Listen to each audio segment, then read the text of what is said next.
সমর্থকদের সঙ্গে দেখা করার সময় মেক্সিকোর প্রেসিডেন্ট ক্লাউদিয়া শেইনবাউমকে জড়িয়ে ধরে চুমু খাওয়ার চেষ্টা করেছেন এক ব্যক্তি। দেশটির রাজধানী মেক্সিকো সিটিতে সমর্থকদের সঙ্গে শুভেচ্ছা বিনিময়ের সময় এই ঘটনা ঘটেছে। পরে দেশটির পুলিশ ওই ব্যক্তিকে গ্রেফতার করে। ফরাসি বার্তা সংস্থা এএফপির প্রতিবেদনে বলা হয়েছে, প্রেসিডেন্ট ক্লাউদিয়া শেইনবাউম মঙ্গলবার প্রেসিডেন্ট প্রাসাদের কাছে একটি অনুষ্ঠানে যাচ্ছিলেন। পথে তিনি সমর্থকদের সঙ্গে হাত মেলান এবং ছবি তোলেন।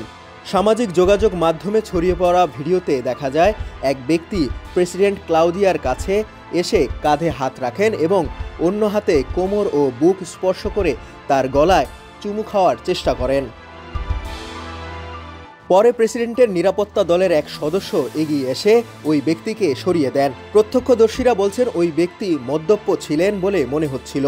এই ঘটনার পরেও প্রেসিডেন্ট শেইনবাউম শান্ত থেকে সবার সঙ্গে কুশল বিনিময় করেন। একই সঙ্গে ওই ব্যক্তির সঙ্গে ছবি তুলতে রাজি হন তিনি। সেখান থেকে বিদায় নেওয়ার সময় ওই ব্যক্তির পিঠে হাত রাখেন তিনি।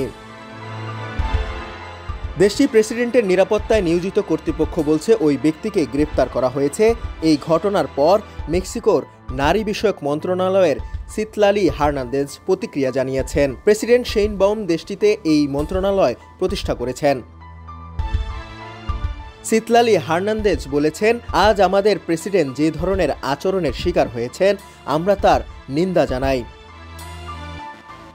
সামাজিক যোগাযোগ মাধ্যম এক্সে দেওয়া এক পোস্টে তিনি লিখেছেন, এ ধরনের পুরুষতান্ত্রিক মানসিকতা নারীর ব্যক্তিগত পরিসর ও দেহে অনাধিকার আক্রমণ স্বাভাবিক করে তোলে। এটি অত্যন্ত উদ্বেগজনক।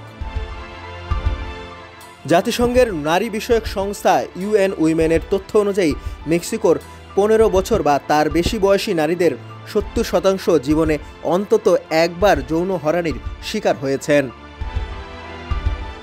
ডেস্ক রিপোর্ট, সমকাল।